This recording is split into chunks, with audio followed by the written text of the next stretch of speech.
உலகத் தமிழர்களுக்கு வணக்கம். நான் உங்கள் வெங்கிரத்னம். நிறைய முக்கியமான விஷயங்கள் பேச போறோம். முதல்வர் விஜய் அவர்களுக்கு ரொம்ப பிடித்த ஒரு 2 அமைச்சர்கள். எல்லா அமைச்சர்களையுமே பிடிச்சு தான் போடுவாங்க. பிடிக்காதவர்களுக்கு அமைச்சர் பதவி போட போறதில்ல. அது என்ன ரொம்ப பிடிச்ச 2 அமைச்சர்கள் அப்படின்னு நீங்க கேட்கிறீங்கன்னு கேட்கலாம். இந்த 2 பேரோட செயல்பாடு உண்மையிலேயே முதல்வர் அவர்களாலேயே வியந்து பாராட்டப்பட்டிருக்கு. ஆனா இந்த 2 பேரையும் எப்படியாவது கட்டம் கட்டிறணும். இந்த 2 பேரையும் எப்படியாவது அவதூறு பேசி அமைச்சரவையிலிருந்து வெளியேத்திறணும் அப்படின்னு திமுகவுக்கு எப்போதுமே சொம்பு தூக்குறதையே குலத்தொழிலா வச்சிருக்கக்கூடிய தமிழ்நாடு பாரதி ஊடகங்களும் கங்கணம் கட்டிக்கிட்டு தெரிஞ்சுக்கிட்டு இருக்காங்க. யார் அந்த 2 அமைச்சர்கள், எதுக்காக அதை செய்யறாங்க அப்படிங்கிறத நம்ம பார்த்தாகணும். அதுதான் முக்கியமா பேச போறோம். இந்த 2 அமைச்சர்கள் பட்டியல்ல முதல் இடத்துல இருக்கிறவர் கனிம வளத்துறை அமைச்சர் டி.கே. பிரபு அவர்கள். உண்மையிலேயே இப்ப உள்ள அமைச்சர்கள்ல ஒரு மிக சிறந்த செயல்பாடு அப்படின்னு டி.கே. பிரபு அவர்களை நம்ம சொல்லலாம். ரமேஷ் அவர்களோட செயல்பாடு எப்படி இருந்தது அப்படிங்கிறதும் மக்களாகிய உங்களுக்கு தெரியும். இந்த 2 பேரும் ஏன் தூக்கணும் அப்படின்னு நினைக்கிறாங்கன்னா, காசு தான், வேற எதுவுமே கிடையாது. இதுக்காக தான் ஏகப்பட்ட நரேட்டிவ். 2 நாளைக்கு முன்னாடி கூட ஜூனியர் விகடன்ல ஒரு நியூஸ் வந்துச்சு. கனிம வளத்துறை எனக்கு வேணாம், வேற ஏதாவது டிபார்ட்மெண்ட்டை கொடுங்க அப்படின்னு சிஎம் பார்த்து அமைச்சர் டி.கே. பிரபுவே கேட்டதா செய்தி வருது. அது அப்படியே ரகசிய செய்தி மாதிரி போடாம பச்சையாவே போடுறாங்க. அப்படின்னா இப்படி எல்லாமா ஒரு நரேட்டிவ் செட் பண்ணுவீங்க? இதுக்கு பின்னாடி இருக்கக்கூடியது யாரு அப்படின்னா, கனிம வள கொள்ளை மாஃபியாக்கள், அவர்களோட முகத்தை தோல் உரிக்க போறோம். ஏன் பிரபு அவர்களுக்கு எதிரான செயல்பாடு, அதே மாதிரி ரமேஷ் அவர்களுக்கு எதிராக இந்த பழனி கோவில் நில விவகாரம் எப்படி திசை திருப்பப்படுது, இது ரெண்டையும் பார்க்க போறோம். அதுக்கு முன்னாடி நம்ம முன்னாள் அப்பா, தற்கால முன்னாள் குளத்தூர் எம்எல்ஏ, முன்னாள் அப்பா, தமிழ்நாட்டு மக்களுக்கு முன்னாள் அப்பா அப்படின்னு யாரும் சொல்லல, அவராகவே தன்னை அப்பா அப்பான்னு சொல்லிக்கிட்டு தெரிஞ்சாரு. உதயநிதிக்கு தான் அப்பா, அதுக்கு முன்னால் போட முடியாது. உதயநிதிக்கு எப்பவுமே அவர் தான் அப்பா அப்படிங்கிறதால உதயநிதியோட அப்பா, குளத்தூரோட முன்னாள் எம்எல்ஏ, இப்ப லண்டன்ல இருந்து வந்துட்டாரு. அதாவது கொத்து பரோட்டாவா இங்க இருந்து போய் லண்டன்ல போய் மேக்கப்லாம் போட்டுக்கிட்டு பர்கரா வந்து இறங்கினாரு. ஆனா சென்னை விமான நிலையத்துக்கு வந்த உடனே ஒருத்தன் கூட பர்கர்னு கூப்பிட மாட்டான். பழையபடி குளத்தூர் கொத்து பரோட்டான்னு தான் கூப்பிடுவாங்க. வேஷம் கட்டினாலும் மாத்திர முடியாது இல்ல. கொத்து கொத்து தானே எப்ப இருந்தாலும். கொத்தூசுகளின் கொத்து பரோட்டாவே அப்படின்னு வேணா இனிமே ஃபிளக்ஸ் வச்சுக்கலாம். ரொம்ப கரெக்டா இருக்கும். இல்லைன்னா கொத்தடிமைகளின் கொத்து பரோட்டாவே மாடர்னா வேணும். இப்ப வர ஜென்சி அப்படி ஆயிட்டாங்க இல்லையா அவங்க. அதனால கொத்தூசுகளின் கொத்து பரோட்டாவே வருக வருக அப்படின்னு பேனர் பிடிச்சிட்டு வேணா நிக்கலாம். இதுல லைம் லைட்லயே வச்சுக்கிறாங்களாம் ஸ்டாலின். பாரதி 2 நாளைக்கு முன்னாடி ஒரு மீடியாவில் பேசுனதை நான் கேட்டேன். இப்பதான் உங்களுக்கு பிரதமர் வேட்பாளரே இல்லையே, மோடி வந்து அதிமுக கூட்டணியோட பிரதமர் வேட்பாளரா இருப்பாரு, ராகுல் காந்தி வந்து டிவிகேவோட பிரதமர் வேட்பாளரா இருப்பாரு, உங்களுக்கு பிரதமர் வேட்பாளரே இல்லையே அப்படின்னு கேட்டதுக்கு பாரதி, இல்லைன்னா என்ன, நாங்களே பிரதமரா இருந்துட்டு போயிடுறோம்.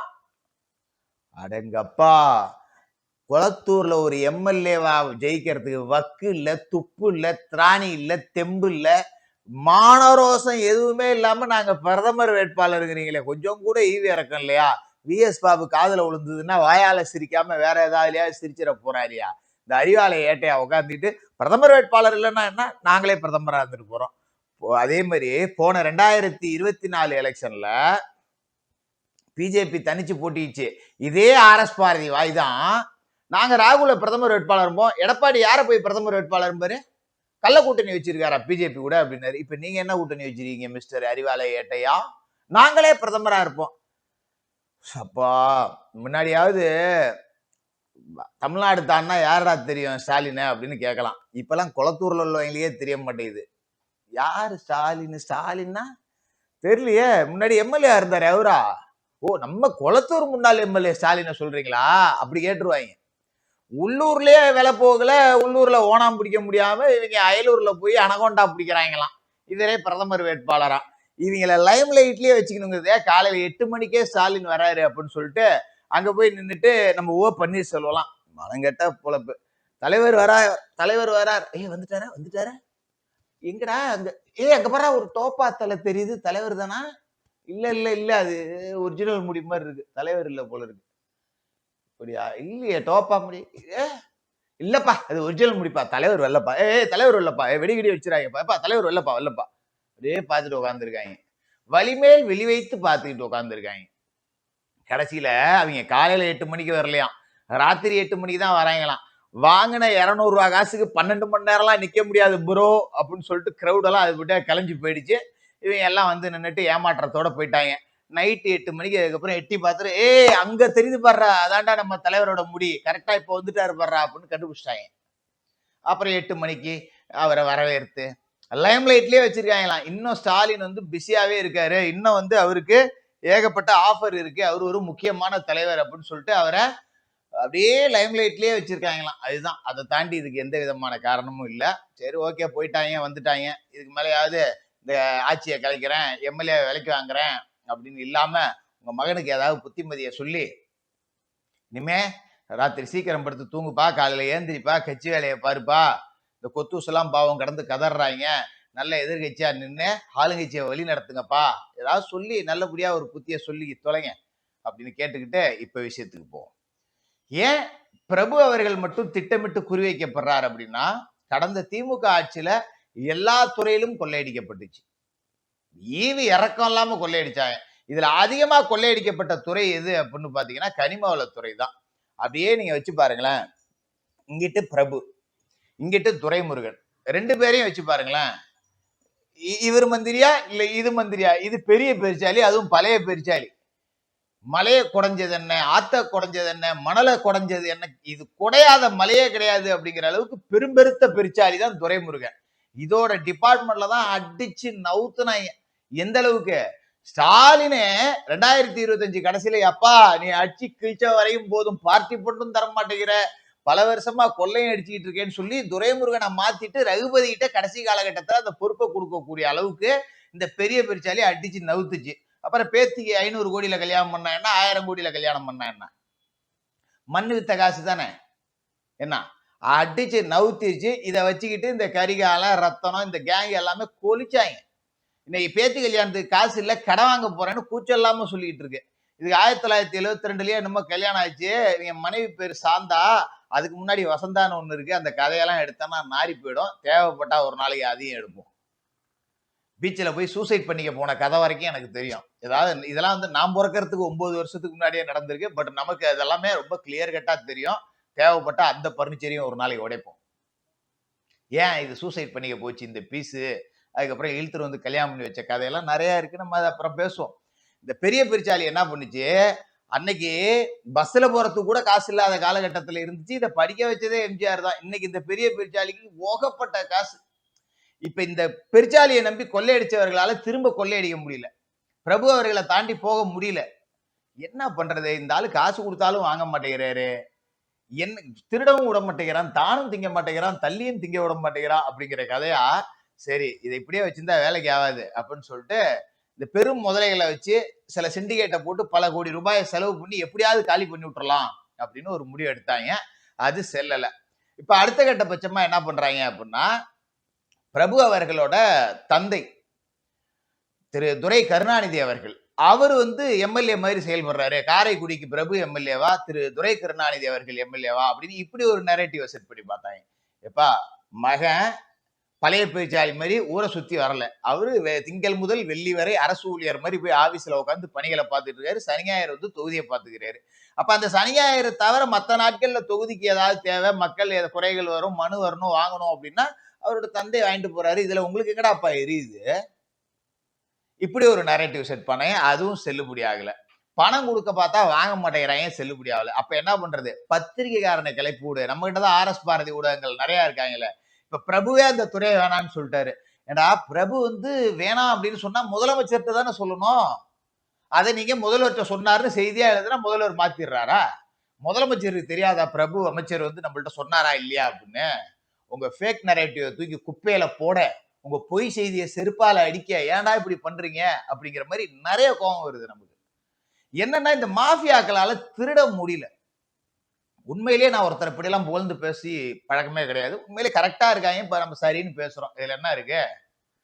அதுதான் நிலவரம். எப்படியாவது பிரபு அவர்களை காலி பண்ணணும் அப்படின்னு ஒரு பெரிய சிண்டிகேட்டே வேலை செய்யுது. அதுக்கு இப்ப திமுக ஆதரவு RS பாரதி ஊடகங்களும் துணை போகிறது. எப்படி இருந்தாலும் உண்மை நிலவரத்தை நாம உடைச்சு பேசுவோம். அது மாதிரி அடுத்து அமைச்சர் ரமேஷ் அவர்கள். இப்ப இந்த பழனி கோவில் நில விவகாரத்துல சாட்சி கையெழுத்து போட்டதே திமுகவை சேர்ந்த வார்டு செயலாளர் லக்ஷ்மணன் போட்டோவோட நேத்தே நாம பேசியிருக்கோம்.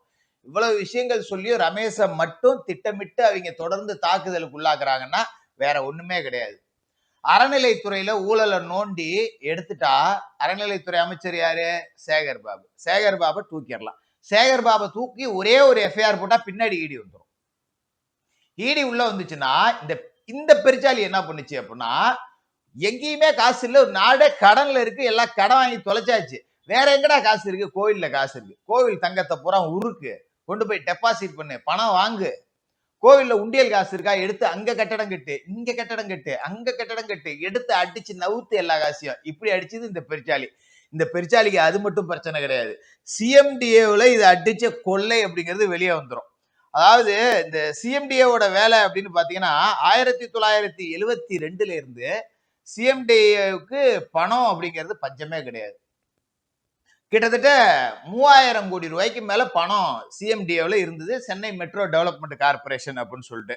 சிஎம்டிஏ அப்படிங்கிறது கட்டுமான பணிகள்லாம் செய்யவே செய்யாது எப்பவுமே. அது ஒரு பிளானிங் கமிட்டி மாதிரி தான். சென்னையை எப்படி உருவாக்குறது அப்படிங்கிற ஒரு பிளானிங் கமிட்டி தான். பெருநகர வளர்ச்சி குழுமம், இந்த அண்ணா நகர், கோயம்பேடு, விருகம்பாக்கம், ஓஎம்ஆர், ஈசிஆர், இந்த மாதிரி டிராபிக் இல்லாம நகரத்தை வளர்த்துக்கிட்டே இருக்கணும். அதே மாதிரி நகரத்திற்கு உட்பட்ட கட்டுமானங்கள்லாம் குறிப்பிட்ட அளவுல இருக்கா, இதெல்லாம் பார்க்கக்கூடியது. ஆனா இந்த குரூப் என்ன பண்ணுச்சுன்னா, இந்த சிஎம்டிஏல இருந்து காசை எடுத்து செலவு பண்றாங்க. வட சென்னை வளர்ச்சி திட்டம், முதல்வர் படைப்பகம், நூலகங்கள், திருமலிசை முடிச்சூர் பேருந்து நிலையம், மீன் மார்க்கெட்டு, இது எல்லாத்தையும் கட்டுறதுக்காக சிஎம்டிஏவோட அந்த கார்பஸ் ஃபண்டுன்னு சொல்லுவாங்க, வைப்பு நிதி, அதுல இருந்து 3000 கோடி அள்ளி விட்டுருக்கு. சிஎம்டிஏவுக்கு இதுதான் மினிஸ்டருங்கிறதால கார்பஸ் ஃபண்டு, வைப்பு நிதி, அதை எடுத்து 3000 கோடி அடிச்சு நிறவி, எப்படியும் 3000 கோடினா 30% கணக்கு போட்டு பார்த்துங்க, 900 கோடி ஆச்சு அப்படின்னு இருப்பாப்ல. இது எல்லாமே வெளியே வந்துச்சு அப்படின்னா லைஃப் டைம் வெளில வர முடியாது. ஏற்கனவே ஆம்ஸ்ட்ராங் கேஸ் வேற ஒண்ணு துரத்தி கிட்டக வந்து சட்டையை பிடிக்காத ஒரே நிக்குது. அப்ப ரமேஷ், டி.கே. பிரபு, இந்த 2 பேரையுமே கட்டம் கட்டிட்டோம் அப்படின்னா தப்பிச்சுக்கலாம் ஓரளவுக்கு. ஏன்னா பிரபு அவர்களோட டிபார்ட்மெண்ட்ல துரைமுருகன் அடிச்ச கொள்ளையை கணக்கு பண்ணோம்னா இருக்கிறதுலே அதுதான் அதிகம். நீங்க பெரிய மணல் மாஃபியாக்கள் எல்லாமே சிக்கும், கிரானைட் மாஃபியாக்கள் சிக்கும், கனிம வள கொள்ளை மாஃபியாக்கள் அத்தனை சிக்கும். இதை எல்லாத்தையும் சட்டையை பிடிச்சு கோத்தோம்னா ஸ்டாலின் வரைக்கும் அரெஸ்ட் பண்ணிடலாம். அதுக்காக தான் இந்த 2 டிபார்ட்மெண்ட் தான் ரொம்ப முக்கியம். இந்த 2லயுமே யோக்கிய சிகாமணிகளா இருக்காங்களே, இவங்களை என்ன பண்றது? ஏதாவது அவப்பெயரை ஏற்படுத்தி அவங்களை அசிங்கப்படுத்தி எப்படியாவது வெளியே எடுக்க வைப்போம், ஒரு நரேட்டிவ் செட் போடுவோம் அப்படிங்கிற வேலை தான் நடக்குது. இதுக்கு ஊடகங்களும் துணை போயிட்டு இருக்கு. கண்டிப்பாக உண்மை நிலவரங்களை வெளிக்கொண்டு வருவோம். நல்ல மனிதர்கள் நல்லபடியா வேலை செய்யறாங்க, அவர்களுக்கு துணை நிற்க வேண்டியது ஒரு அரசியல் விமர்சகனா நம்மளோட கடமை. தொடர்ந்து